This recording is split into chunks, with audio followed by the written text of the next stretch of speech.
Welcome student. आज के lecture में हम पढ़ेंगे स्टार्क इफेक्ट। सबसे पहले हम स्टार्क इफेक्ट को सिंपली डिफाइन करते हैं। What is Stark effect? Splitting of spectral lines in strong electric field.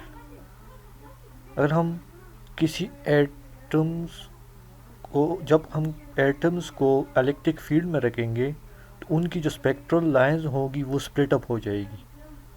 इस इफेक्ट को हम कहते हैं स्टार्क इफेक्ट। स्टार्क इफेक्ट सबसे पहले एक साइंटिस्ट स्टार्क ने ऑब्ज़र्व किया था। स्टार्क ने जो ऑपरेटर्स यूज़ किया था इस इफ़ेक्ट को यूज़ करने के लिए, वो कुछ इस तरह से था कि ये हमारे पास एक डिस्चार्ज ट्यूब है। इस डिस्चार्ज ट्यूब के एक साइड पे एक प्लेट लगा हुआ है जिसको एनोड हम कह सकते हैं। दूसरे यहाँ पे एक कैथोड लगा हुआ है।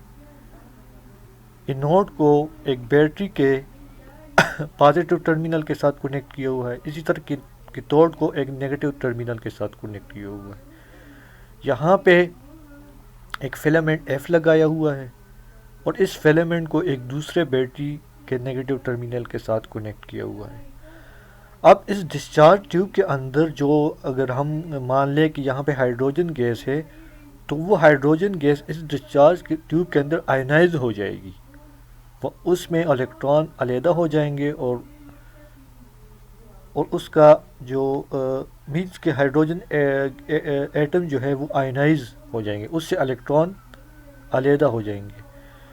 तो चूँकि ये plate positive terminal of the battery के साथ कनेक्ट है, तो यहाँ पे जो पॉजिटिव आयंस हैं वो एक्सेलरेट हो जाएंगे इस कैथोड प्लेट की तरफ। अब ये कैथोड और फिलामेंट के दरमियान फासला बहुत कम है और फील्ड बहुत ज़्यादा इंटेंस है। अगर हम यहाँ पे इलेक्ट्रिक फील्ड को देख लें तो इलेक्ट्रिक फील्ड इस डायरेक्शन में होगा, कैथोड से फिलामेंट की तरफ ये इलेक्ट्रिक फील्ड की डायरेक्शन होगी। तो जो आयंस इस कैथोड की तरफ आ जाएगी और इस रीजन में आ जाएगी कैथोड और फिलामेंट के दरमियान, तो यहाँ पे एक इंटेंस इलेक्ट्रिक फील्ड है। चूँकि इन दोनों के दरमियान डिस्टेंस कम है तो यहाँ पे एक लार्ज पोटेंशियल ग्रेडियंट होगा इस रीजन में। तो जब यहाँ पे इलेक्ट्रिक फील्ड या लार्ज पोटेंशियल ग्रेडियंट होगा तो जो इलेक्ट्रॉनों के ऑर्बिट्स हैं वो डिस्टर्ब हो जाएंगे। तो उस डिस्टर्बेंस की वजह से इलेक्ट्रॉनों की जो स्पेक्ट्रल लाइंस हैं या जो एनर्जी स्टेट्स हैं वो स्प्लिट अप हो जाएंगी। तो इस फिनोमेना को हम कहते हैं स्टार्क इफेक्ट। अब स्टार्क इफेक्ट को हम दो तरीक़ों से ऑब्ज़र्व कर सकते हैं। अगर हम जो डिटेक्टर है, डिटेक्टर को अगर हम यहाँ पे रख लें और यहाँ से ऑब्ज़र्व करेंगे तो इसको हम कहेंगे ट्रांसफर ऑब्जर्वेशन। मीन्स कि इलेक्ट्रिक फील्ड के परपेंडिकुलरली हम इसको ऑब्ज़र्व कर रहे हैं। अगर हम डिटेक्टर को यहाँ पे रख लें तो ये देख लें कि अब हम ये इलेक्ट्रिक फील्ड के डायरेक्शन में इसको ऑब्ज़र्व कर रहे हैं, तो इसको हम लॉन्गिट्यूडनल ऑब्जर्वेशन कहेंगे।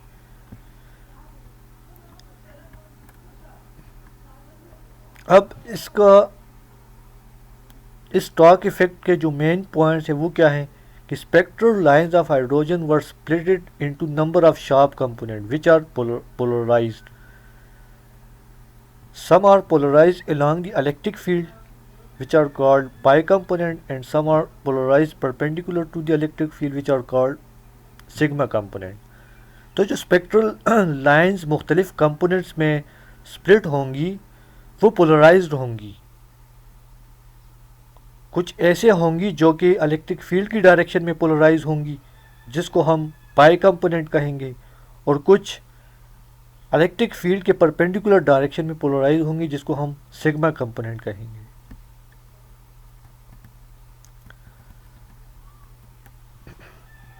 अगर फोटो स्क्रीन पे अगर वो लाइन इस तरह स्प्लिट हों, इलेक्ट्रिक फील्ड की डायरेक्शन में आ जाए तो इसको हम पाई कंपोनेंट कहेंगे। अगर स्क्रीन पे वो कंपोनेंट इलेक्ट्रिक फील्ड के परपेंडिकुलर डायरेक्शन में आ जाए तो उसको हम सिग्मा कंपोनेंट्स कहेंगे। अब स्टार्क इफेक्ट के रिजल्ट्स क्या आते हैं?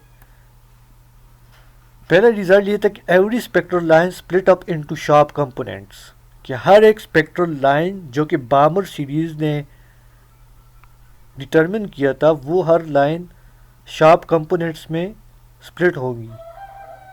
अब जो बामर की सेकंड लाइन है उनके कंपोनेंट बामर की फर्स्ट लाइन से ज़्यादा होंगे, और इसी तरह बामर की जो थर्ड लाइन होगी उसके कंपोनेंट बामर की सेकंड लाइन और बामर की फर्स्ट लाइन से ज़्यादा होंगे।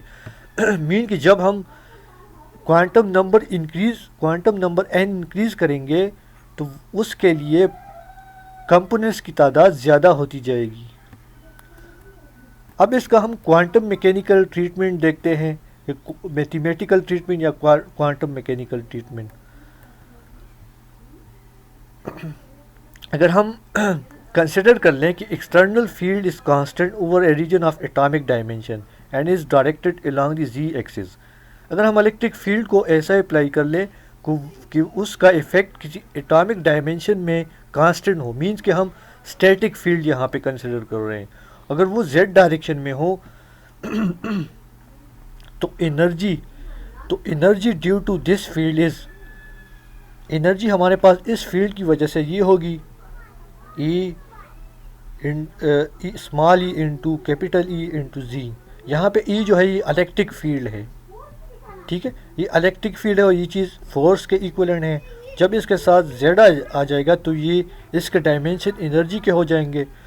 तो यहाँ पे इस हैमिल्टोनियन को हम एज ए परटर्बेशन ले रहे हैं, मींस कि वहाँ एटम्स का कुछ अपना हैमिल्टोनियन होगा जो कि जिस तरह बोहर ने कैलकुलेट किया था, तो उसमें ये एनर्जी एज ए परटर्बेशन आ जाएगी। तो इस एनर्जी को हम एज ए करेक्शन वहाँ पे ऐड करेंगे।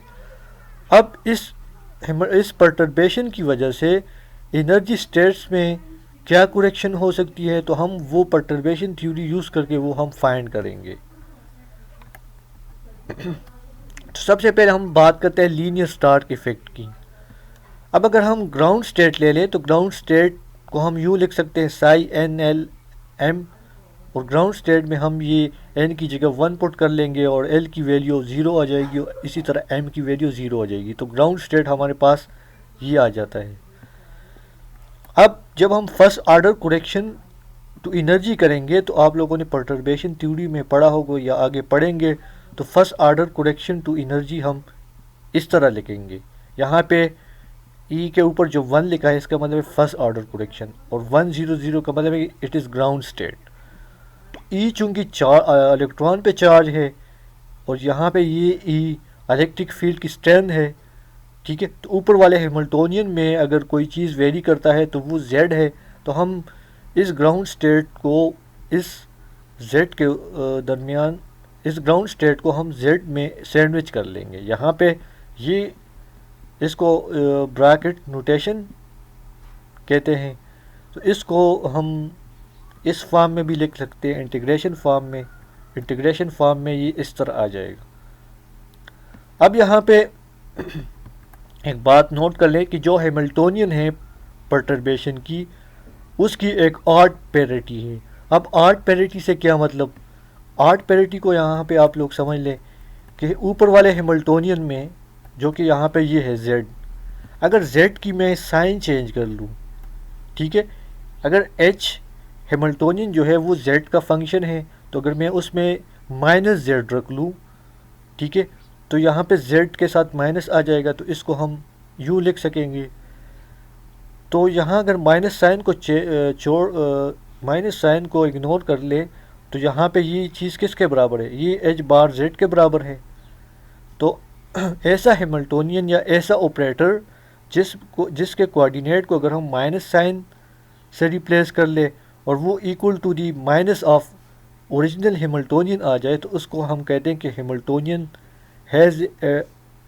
हैज़ एन ऑड पैरिटी, ठीक है। जिस तरह हमारे पास एक इवन और ऑड फंक्शन का कंसेप्ट है, अगर मेरे पास एक्स क्यूब हो, जब मैं एक्स की साइन माइनस लिखूँगा तो वहाँ पे -x क्यूब आ जाएगा, तो ओरिजिनल जो फंक्शन होगा उसके साथ माइनस आएगा, तो जिसको वहाँ पे हम मैथमेटिक्स में ऑड फंक्शन कहते हैं। तो यहाँ पे क्वांटम मैकेनिक्स में हम कहेंगे अगर किसी हैमिल्टोनियन के साथ या किसी ऑपरेटर के साथ ऐसी प्रॉपर्टी होगी तो उसको हम कहेंगे कि ऑपरेटर के पास ऑड पैरिटी है। अब चूँकि ये हैमिल्टोनियन हमारे पास ऑड पैरिटी रखता है, तो इस z की वैल्यू हमारे पास माइनस भी होगी और प्लस भी होगी। तो इस ऑड पैरिटी की वजह से इसकी माइनस वैल्यूज़ इसकी प्लस वैल्यूज़ को कैंसिल कर देगी। ठीक है, इस इंटीग्रेशन को देख लेते, ये minus infinity two plus infinity है। तो चूंकि ये ऑड पैरिटी रखता है तो इस इंटीग्रेशन की माइनस वैल्यूज़ इसकी प्लस वैल्यूज़ को कैंसिल कर लेगी। तो as a resultant ground state में जो एनर्जी करेक्शन है वो ज़ीरो के बराबर आ जाएगी। तो ground state has no linear Stark effect. तो ग्राउंड स्टेट में हम लीनियर स्टार्क इफेक्ट को ऑब्जर्व नहीं कर सकते। मीन्स कि जो ग्राउंड स्टेट की जो एनर्जी स्टेट है वो सिर्फ एक लाइन ही होगी, उसमें स्प्लिटिंग नहीं होगी। अब अगर हम फर्स्ट एक्साइटेड स्टेट ले लें कि ये हमारे पास फर्स्ट एक्साइटेड स्टेट में जो quantum number n is equal to 2 होता है, l की वैल्यू 0 1 होती है और ml की वैल्यू 0 -1 +1 हो सकती है। तो यहाँ पे 4 आइगन फंक्शन होंगे या 4 आइगन स्टेट्स होंगे। वो कौन से हो सकते हैं? साइड 2 0 0 हो सकता है, या साइड 2 1 0 हो सकता है, या साइड 2 1 1 हो सकता है, या साइड 2 1 -1 हो सकता है। तो ये 4 आइगन स्टेट्स होंगी। अब हम एनर्जी करेक्शन इस तरह कैलकुलेट कर लेंगे कि हम दो उसको लेंगे, दो स्टेट को ले लेंगे और इनके दरमियान z एज ए ऑपरेटर रखेंगे। तो जब हम इस इंटीग्रल को सॉल्व करेंगे तो हमारे पास वो एनर्जी करेक्शन आ जाएंगी। अब जो 4 आइगन फंक्शन है उसको हम यूँ लिख सकते हैं कि एक स्टेट जिसके लिए साइड 2 0 0 है उसमें m 0 हो जाएगा, और जब अगर m इज इक्वल टू +-1 है तो वो स्टेट हमारे पास ये आ जाएगा। यहाँ पे ये साइड 2 1 एक दफ़ा +1 होगा और एक दफ़ा -1 होगा, तो ये 2 स्टेट्स बनती हैं। इसी तरह m इज इक्वल टू 0 पे जिसके लिए l की वैल्यू 1 है तो ये हमारे पास एक और स्टेट आ जाएगी। अब यहाँ पे स्टार्क इफेक्ट को ऑब्जर्व करने के लिए सिलेक्शन रूल्स, तो सिलेक्शन रूल यहाँ पे ये लगेगा कि डेल्टा m, जो m की वैल्यू है वो चेंज होगा 0 से या +-1 से। अगर डेल्टा m की वैल्यू 0 हो तो जो कंपोनेंट आएगी उसको हम पाई कंपोनेंट कहेंगे। ठीक है, और जो अगर डेल्टा m की वैल्यू +-1 हो तो जो कंपोनेंट आएगी उसको हम सिग्मा कंपोनेंट कहेंगे। तो अगले वाले डायग्राम में हम इस चीज़ को समझते हैं कि अगर हमारे पास ये ग्राउंड स्टेट है जिसके लिए प्रिंसिपल क्वांटम नंबर n1 है, ठीक है, तो ये ऊपर हमने देखा कि ये इस लाइन में स्टार्क इफेक्ट नहीं होगा, तो ये एज ए सिंगल लाइन ही हम इसको, इस स्टेट को हम एक ही स्टेट ड्रा करेंगे। जब हम first excited n is equal to 2 लेते हैं, ठीक है, जब n इज इक्वल टू 2 लेते हैं तो ये हमने देखा कि n इज इक्वल टू 2 जो एनर्जी स्टेट है ये 4 स्टेट्स में स्प्लिट हो जाती है। वो 4 स्टेट हम यहाँ पे यूँ कर लेते हैं। उस 4 स्टेट में अगर आप लोग देख लें तो एक स्टेट के लिए s की वैल्यू 0 है, दूसरे के लिए l की वैल्यू 1 है। ठीक है, तो 2 स्टेट्स ऐसी हैं जिनके लिए एक के लिए m की वैल्यू 0 और एक के लिए l की वैल्यू 1। तो ये दोनों स्टेट हमारे पास इस तरह आ जाएगी। इसी तरह 2 स्टेट्स और हैं जिसके लिए m की 2 वैल्यूज़ हैं +-1 और l की वैल्यू एक वैल्यू 1, क्योंकि ये p कोरेस्पॉन्ड करता है l इज इक्वल टू 1 को। तो ये 2 स्टेट्स आ जाएंगी। अब सिलेक्शन रूल को यूज़ करके कौन कौन सी ट्रांजिशन पॉसिबल है, अगर हम इस ट्रांजिशन को देख लें तो यहाँ पे m0 और यहाँ पे भी m0, तो यहाँ पे डेल्टा m की वैल्यू 0 हो जाएगी। इसी तरह इसको देख ले m0 और इसमें भी m0, तो यहाँ से जो ट्रांजिशन होगी वो delta m is equal to 0 वाली होगी। तो delta m is equal to 0 की ट्रांजिशन से जो स्पेक्ट्रल लाइंस आएंगी उसको हम पाई कंपोनेंट कहेंगे। इसी तरह यहाँ पे देख ले, यहाँ पे जब m की वैल्यू 1 है और यहाँ पे m की वैल्यू 0 है तो जो लाइंस इस ट्रांजिशन से आ जाएंगी उसके लिए डेल्टा m की वैल्यू +1 होगी और इसको हम सिग्मा कंपोनेंट कहेंगे। इसी तरह यहाँ से जो आएगी इसके लिए डेल्टा m की वैल्यू -1 है। ठीक है, तो इससे भी सिग्मा कंपोनेंट आ जाएंगे। स्टूडेंट, आज के लेक्चर में हमने स्टार्क इफ़ेक्ट पढ़ा। स्टार्क इफ़ेक्ट सिंपली ये है कि जब हम किसी वेपर्स को या किसी एटॉमिक गैस को हम जब इलेक्ट्रिक फील्ड में रखते हैं तो उनकी स्पेक्ट्रल लाइन या एनर्जी स्टेट जो होती है वो स्प्लिट अप हो जाती है, और स्प्लिट उस स्प्लिटिंग की वजह से उनके जो स्पेक्ट्रल लाइन है वो मुख्तलिफ कंपोनेंट्स में डिवाइड हो जाते हैं। जिस तरह अगर आप ये देख लें, ये बामर की ये लाइमन सीरीज़ की पहली लाइन है, लेकिन यहाँ पे ये एक स्पेक्ट्रल लाइन है, ठीक है। लेकिन जब ये उस वक्त है जब इलेक्ट्रिक फील्ड की वैल्यू ज़ीरो हो, लेकिन जब इलेक्ट्रिक फील्ड की कोई नॉन वैल्यू ज़ीरो होगी तो एक की बजाय चार लाइंस वहाँ पे पॉसिबल होगी। स्टूडेंट, इस डायग्राम को समझ लें और यहाँ पे जो सिलेक्शन रूल है उसको भी समझ लें। Thank you.